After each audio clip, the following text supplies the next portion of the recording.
Hello everyone. कल हमने अपनी पहली वीडियो में देखा था कि अकाउंटिंग जो पार्टनरशिप फर्म के लिए है इसका क्या मतलब है। इंट्रोडक्शन दिया था एक पार्टनरशिप फर्म की अकाउंटिंग के बारे में। उसमें हमने देखा था कि पार्टनरशिप की डेफिनेशन क्या होती है, पार्टनरशिप का नेचर क्या होता है। हम अपनी आज वाली वीडियो में देखेंगे कि जो पार्टनरशिप है एक फर्म की उसकी क्या क्या कैरेक्टरिस्टिक्स होती हैं, मतलब कि नेचर कैसा होता है, उसमें कितने पर्सन होते हैं, क्या एग्रीमेंट होता है, क्या क्या क्वालिटी होनी चाहिए एक पार्टनरशिप के अंदर। तो हम स्टार्ट करते हैं अपना। आप देख रहे होंगे sketch, the essential characteristics of partnership. क्या है इसमें?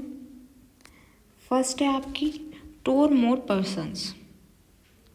सेकंड, एग्रीमेंट के बारे में बताया गया। थर्ड, लॉफुल बिजनेस होना चाहिए। फिर प्रॉफिट शेयरिंग के बारे में बताया गया। फोर्थ एंड फिफ्थ है business can be carry on by all और any of the partner acting for all. अब इन सारी पॉइंट्स को हम स्टेप बाय स्टेप समझते हैं क्या मतलब है इनका। फर्स्ट है आपका टू और मोर पर्सन्स। कहने का क्या मतलब है कि जो पार्टनरशिप है ना वो किसी सिंगल पर्सन के बीच नहीं हो सकती।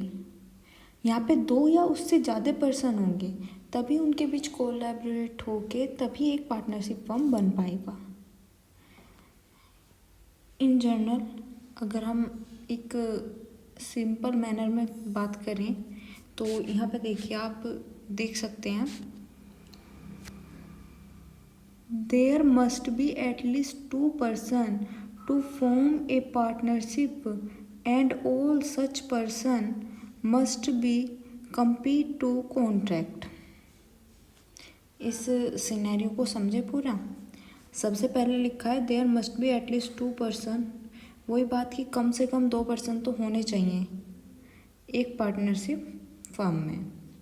And all such person must be, all such person must be competent to contract, मतलब एक कॉन्ट्रैक्ट के अंदर होने चाहिए। According to Indian contract act 1872, every person except the following are competent to contract. मतलब कुछ पर्सन्स हैं जो कॉन्ट्रैक्ट में नहीं आ सकते पार्टनरशिप फर्म के।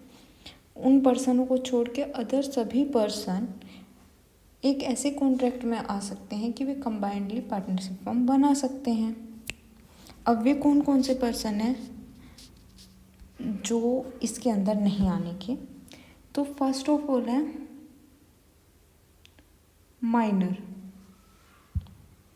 माइनर पर्सन होता है जो मतलब 18 ईयर की एज से कम एज होती है जिस पर्सन की, वो माइनर की कैटेगरी में आता है।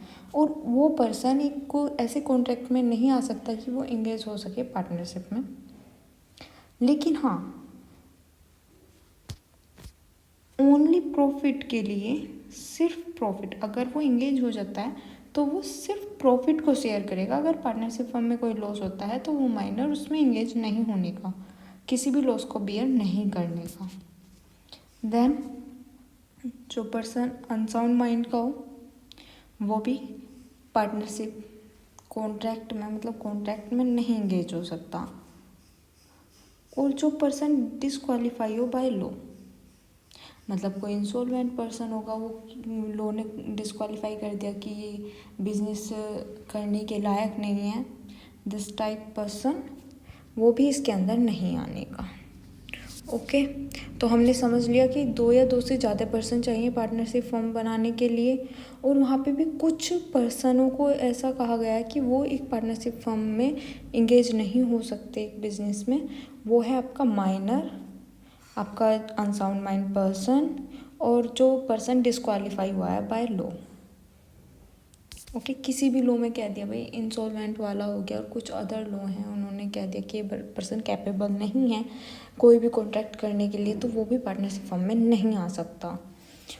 उसके बाद अगर हम बात करें मिनिमम नंबर ऑफ पार्टनर्स कितने हो सकते हैं, तो मिनिमम नंबर जो है पार्टनर्स का वो एक जो सेंट्रल गवर्नमेंट है ना वो प्रिस्क्राइब करती है, मतलब 100%, ये नहीं कि इसमें 50% क्राइटेरिया ये बताएगा और 50% के 100% के कितने मिनिमम मेंबर होने चाहिए वो आपका सेंट्रल गवर्नमेंट बताएगी कि। और अभी के टाइम में मिनिमम मिनिमम और मैक्सिमम की बात चल रही है, मतलब मैक्सिमम भी सेंट्रल गवर्नमेंट ही बतानी है, कोई बताना है तो मैक्सिमम कहा गया है कि मतलब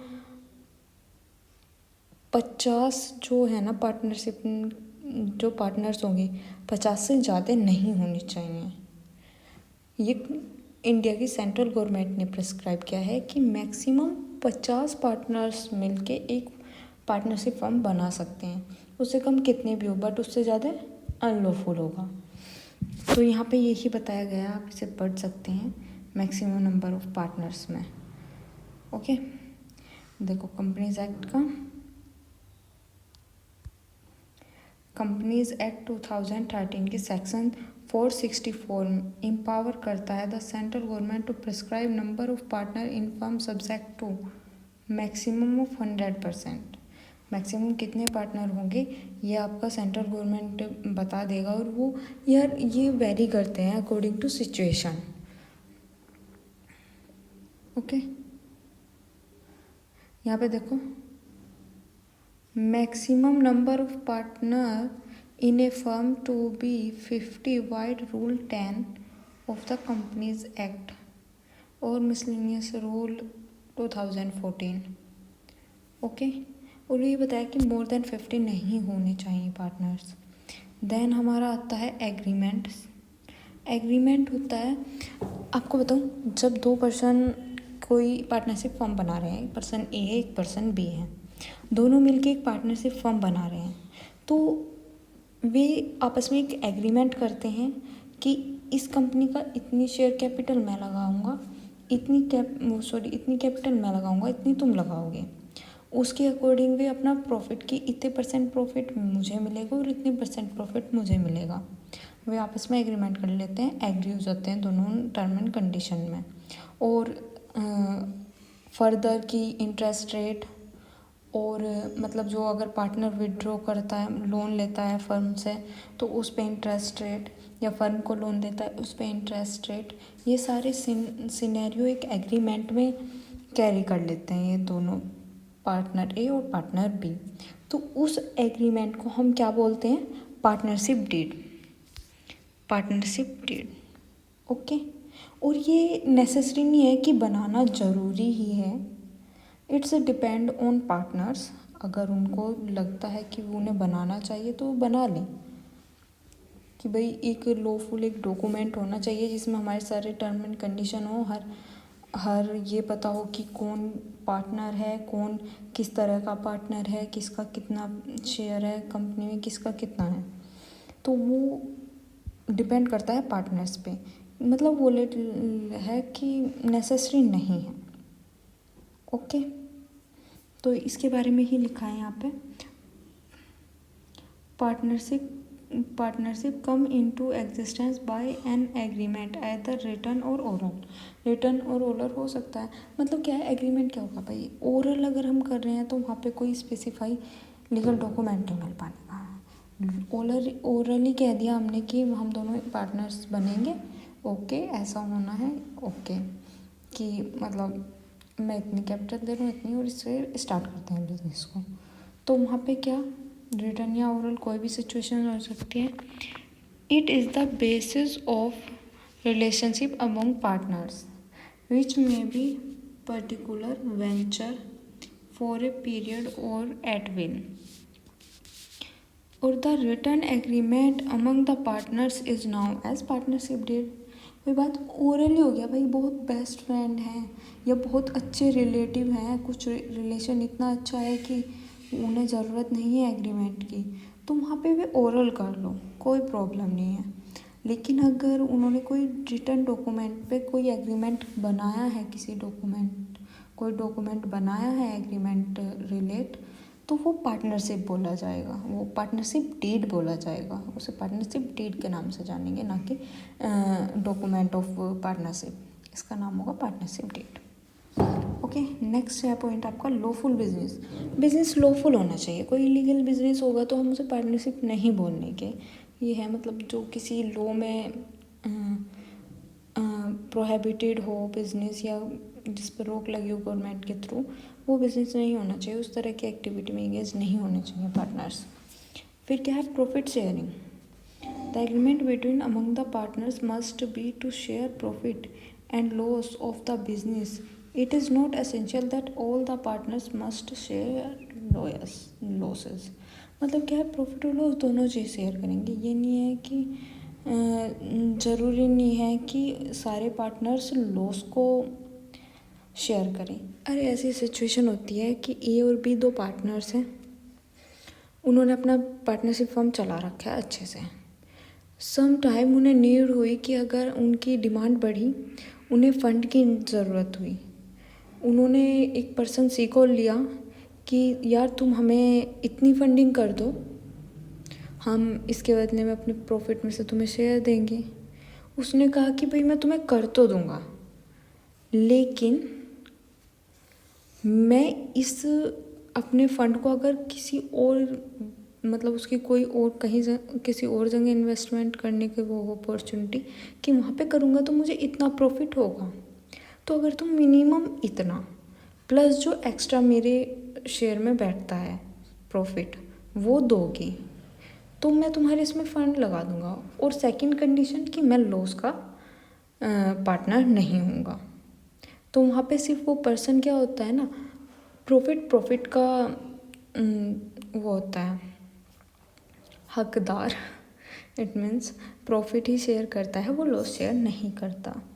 एंड लास्ट फिफ्थ है हमारा business can be carried on by all और any of the partner acting for all.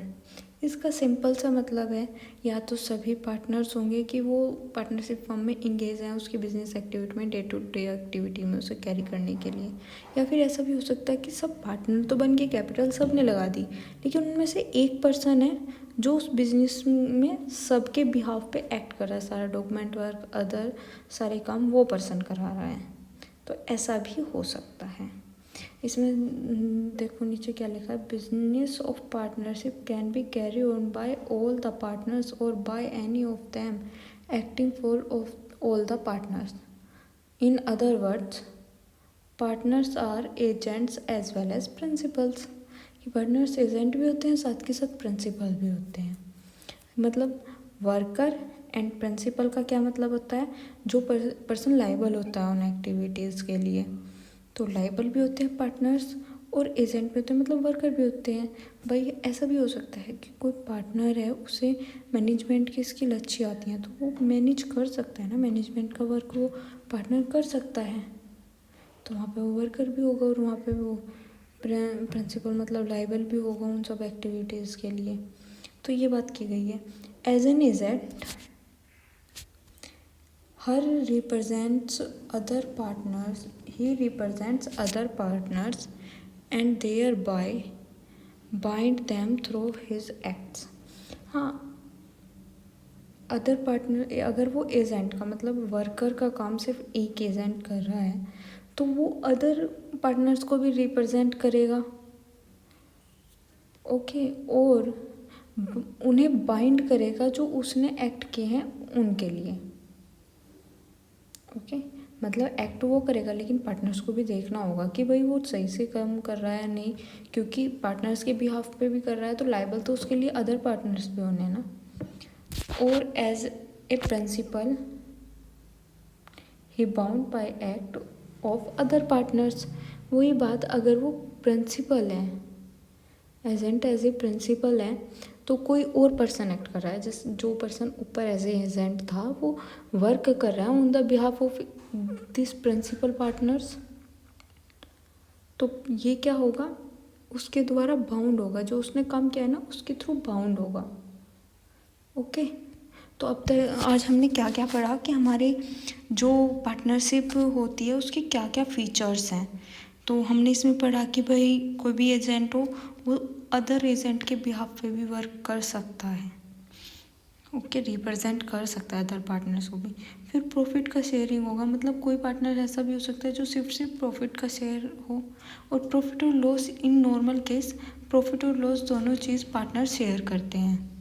फिर लॉफुल बिजनेस, बिजनेस लॉफुल होना चाहिए, इलीगल एक्टिविटी नहीं होनी चाहिए, किसी भी लॉ में प्रोहिबिटेड नहीं होना चाहिए। उसके बाद नंबर आया था उससे पहले एग्रीमेंट। एग्रीमेंट क्या होता है? एग्रीमेंट एक डॉक्यूमेंट होता है जो कि पार्टनरशिप डीड के नाम से जाना जाता है। अगर ये ओरल है तो इसे नॉर्मल एग्रीमेंट बोला जाएगा, और अगर ये दो पर्सन के बीच डॉक्यूमेंट फॉर्म में हो रहा है तो उसे पार्टनरशिप डीड बोला जाएगा। फिर हमने 2 और मोर पर्सन की बात की, जिसमें हमने जाना कि एक पार्टनरशिप के लिए 2 या उससे ज़्यादा पर्सन चाहिए, कोई सिंगल पर्सन कोई पार्टनरशिप फर्म नहीं बना सकता। यहाँ पे हमने देखा कि क्या क्या मतलब कौन कौन से पर्सन हैं जो पार्टनरशिप के मेंबर नहीं बन सकते। सबसे पहला आया माइनर, जिस पर्सन की एज 18 से कम होती है। ये सिर्फ प्रॉफिट के लिए हो सकते हैं, मतलब ओनली प्रॉफिट को शेयर करने के लिए मेंबर हो सकते हैं, लेकिन अदर सिनेरियो में कोई माइनर पर्सन पार्टनरशिप फर्म का पार्टनर नहीं बन सकता। सेकंड, कोई अनसाउंड माइंड पर्सन है जिसको भाई यही नहीं पता तुझे करना क्या है, वो पर्सन भी नहीं बन सकता पार्टनर। थर्ड है, कोई भी पर्सन डिस्क्वालीफाई है बाय लॉ, किसी भी लॉ में पर्सन को डिस्क्वालीफाई कर दिया कि फर्दर बिजनेस में एंगेज नहीं हो सकता, ये पर्सन इंसॉल्वेंट है, तो वो पर्सन भी एक पार्टनरशिप फर्म का मेंबर नहीं बन सकता। उसमें ही हमने बात करी मिनिमम नंबर ऑफ पार्टनर, तो सेंट्रल गवर्नमेंट प्रिस्क्राइब करती है, और आज के टाइम में minimum and maximum number of partners minimum 2 तो होने चाहिए। मैक्सिमम क्या होगा? मैक्सिमम नंबर ऑफ पार्टनर 50 हैं अब फ़िलहाल के सिनेरियो में। ओके, तो आज हमने ये पढ़ा। अगर आपको ये लेक्चर अच्छा लगा हो तो please like, share and subscribe my channel. Thank you.